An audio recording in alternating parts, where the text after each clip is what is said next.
10 years in a row. Parts of the state cleaning up tonight as yet more rain moves through. Alana's been tracking it all. Alana. We start with more video from Beaver. I have to show you guys. I talked to Cynthia. She was just the kindest woman. She took this video. Look at the streets.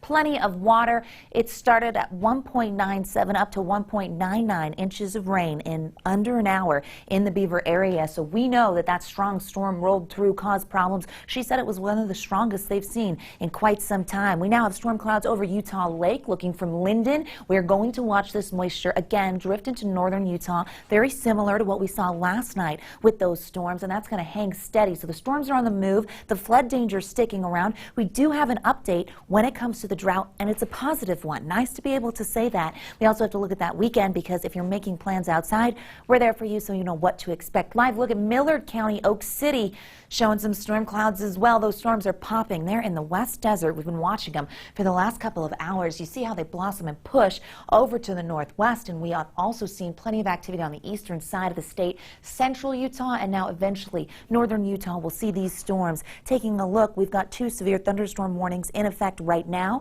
That includes Piute and Sevier County. Near Cushram, we are seeing 60-mile-per-hour winds and 1-inch size hail there. And then over Panguitch Lake, there was another severe thunderstorm warning. The criteria there, keeping those 60-mile-per-hour winds. You can see exactly where the radar is really lit up and how those storms are continuing to move. Lake Powell getting into this, the eastern side of the state, Grand Staircase. There are those 2 warnings. Likely going to see some flood warnings following those severe thunderstorms. That's been the trend, and that will likely continue in effect until 5:30. Huntington, Barron, Emery, Salina, those are areas that are dealing with rain right now, and those storms will become more widespread as we get through the rest of tonight and into tomorrow, with that flash flood potential expected near Glen Canyon, as well as probable for Zion National Park and Bryce. So strong storms to close out the work week. Let's get to some positivity. We're going to talk drought, and that hasn't been a positive subject. You're looking at last week's drought monitor, where 69% of Utah was in the exceptional drought category. Keep your eye on the desert southwest, because this week Cedar City and St. George are out of that category. Extreme drought, but we have seen with all of this flooding some progress. Exceptional drought still impacting central and portions of northern Utah. 52% of Utah now dealing with that, but that is progress, and we will take those small steps, and there is some silver lining with this muddy mess of flash flooding. 91 in Salt Lake, 80s turning into tonight with thunderstorms sticking around.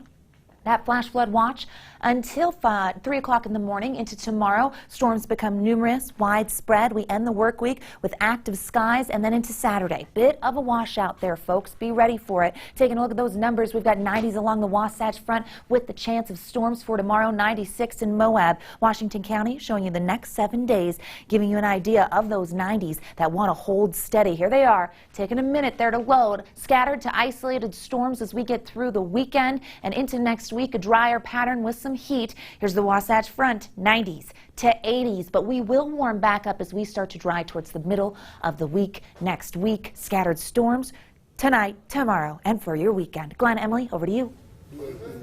All right, thank you, Alana. Well, happening now in Alaska.